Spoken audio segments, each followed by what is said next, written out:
Magandang hapon. So, yung pag-uusapan natin ngayon is paano nga ba mag-NCQA? So, yung unang ginawa ko is syempre nag-research muna ako dun sa NCQA kung ano yung dapat. Syempre, kailangan meron kayong valid passport para magkaroon kayo ng isang account. Kasi may account din ako ipopost kung saan doon kayo what do you call this one?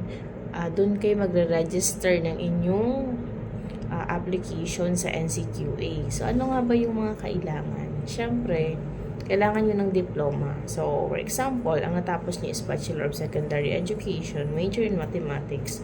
Kukuha kayo ng diploma galing doon sa inyong university. Then, yung TO, Transcript of Record, kasali din yun.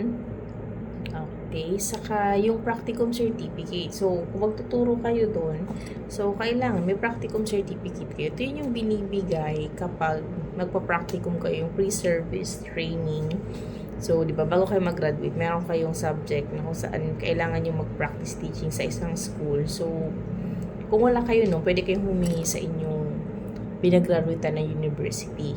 So, aside doon, kung kayo ay may masters, okay? So, kailangan din tapos nyo yung masters nyo kung gusto nyo magamit yung diploma nyo. Kasi i-level yan. So, kung tapos ka ng bachelor, titingnan siya. So, in my case, bachelor, so, meron akong level 7. And natapos ko din yung masters ko. So, meron akong level 9. And then, yung PhD ko, meron akong level 10. So, lahat yun dapat tapos, hindi yung units lang. Kasi, ang kinakount ng NCQA is yung dapat tapos ka or graduate ka. Kasi kailangan nyo ng transcript of record at saka ng diploma. So, sa ibang case naman, yung mga unit earner, so, hindi ako masyadong familiar doon kasi hindi ko siya na-experience. So, ito yung sinishare ko is based on my experience lang.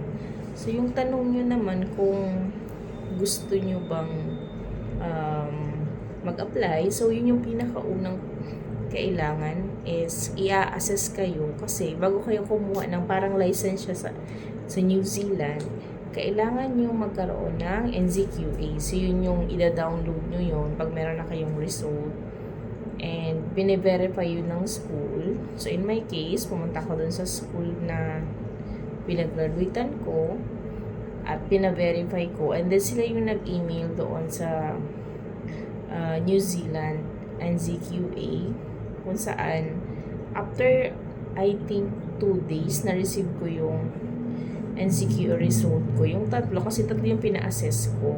So, libre yung dalawa kasi isa lang yung binayaran ko. So, parang kasali na yung masters and yung sa PhD. So, basta meron kayong passport nga, valid passport, meron siyang account. So, kapag sa sunod na video ko, ibibigay ko sa inyo yung link kung saan mas madali yung makukuha yung link na yun at makakapag-register kayo. So, kung sakaling married na kayo, kailangan nyo ng marriage certificate.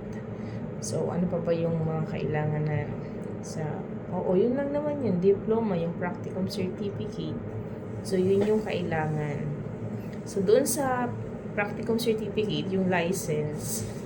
So, what I mean is, kung practicum certificate, kailangan yung humingi sa school kung hindi kayo nakahingi noong nag-pre-service teaching kayo. So, yung iba naman, after nyan is, yung step is, kailangan yung maging registered teacher sa New Zealand.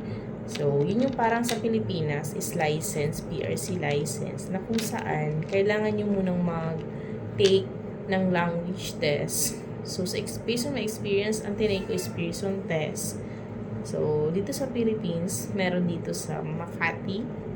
So, UA's testing, Makati yung pinili kong testing site. And then, yun lang naman yung kailangan ko doon. At kinuha, syempre, marami yung kailangan. So, doon naman sa teaching certificate, magbibideo ako kasi ibang requirements yun ng New Zealand. So, kasali na yun yung mga experience mo, pati yung TOR kasali din. It's lahat yun. So, ipupost ko na lang siya sa susunod kong mga video. Basta ang tandaan nyo lang, kung gusto niya talagang mag-apply, you need patience. So, kailangan maging hardworking kasi mahabang process siya. It takes, I think, depende nga, pati sa job hunting. So, yun muna yung mai-share ko sa inyo. So, thank you, viewers!